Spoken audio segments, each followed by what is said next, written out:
Hello and welcome back to the channel, everyone. This is Motor Mike Media, and as always, I'm Motor Mike.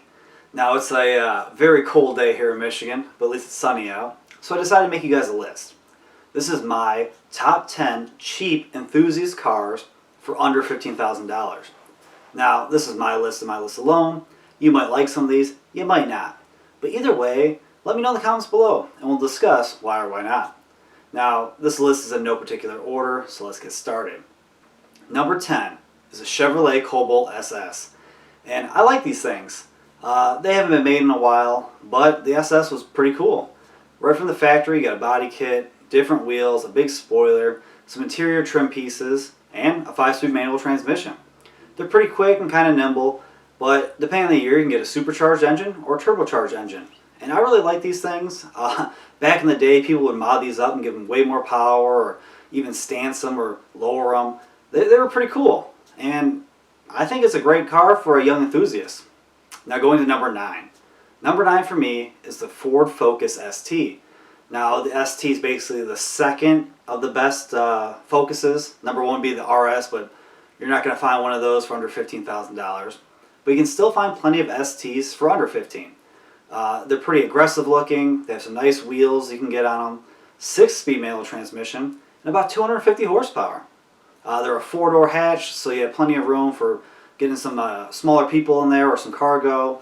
And they're pretty practical. I like them, and it's a shame that Ford doesn't want to sell those in America anymore.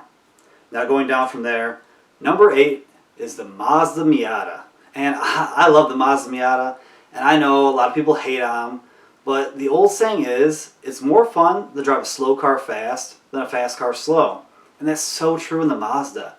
It's balanced so well, it's so nimble, that a lot of people take them out as track cars.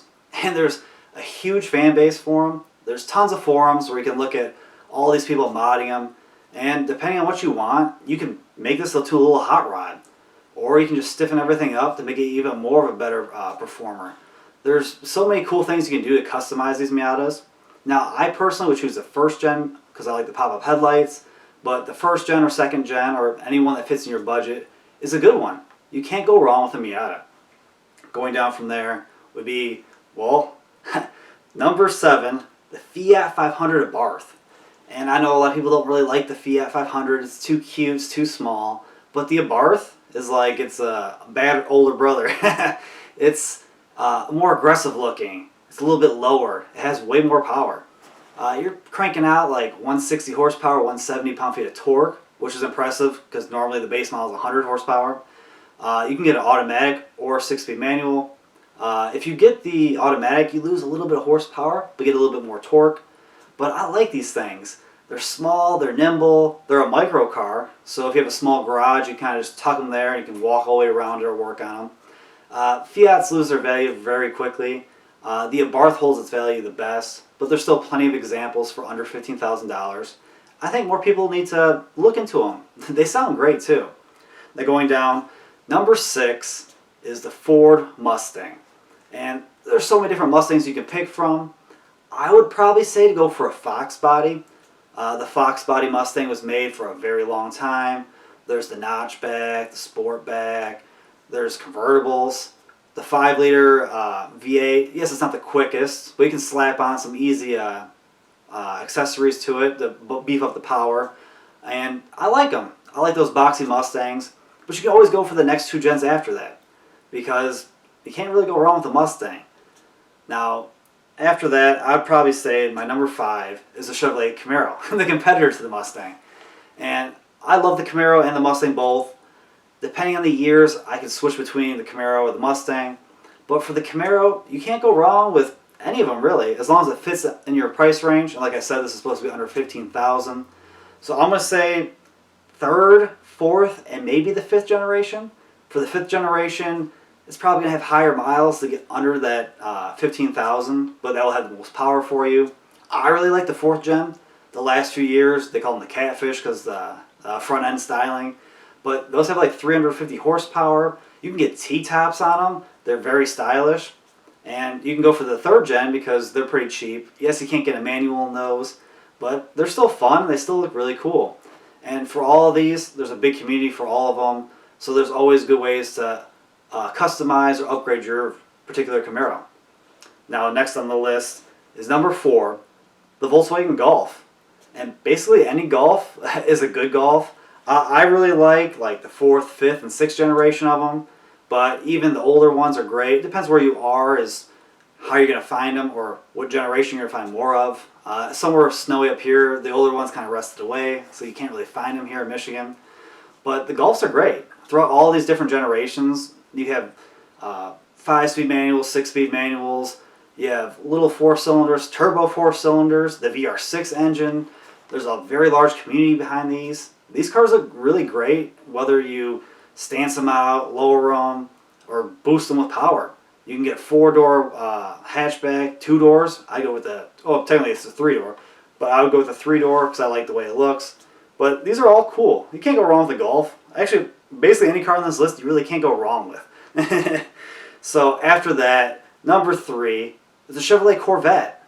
And that'd be the C4, the C5. Now my dad had a C4 and I love that thing.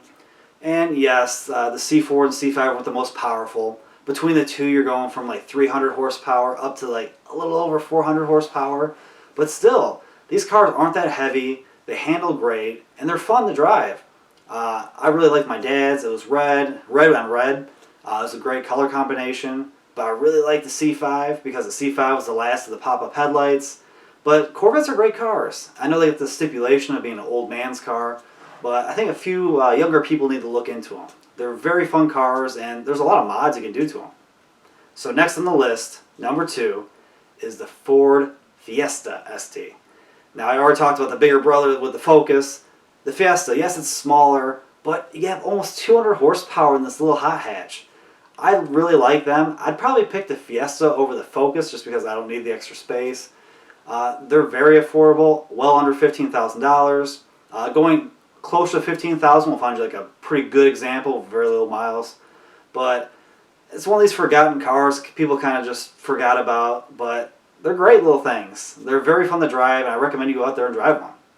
And after that, number 1 on my list is the Honda Civic.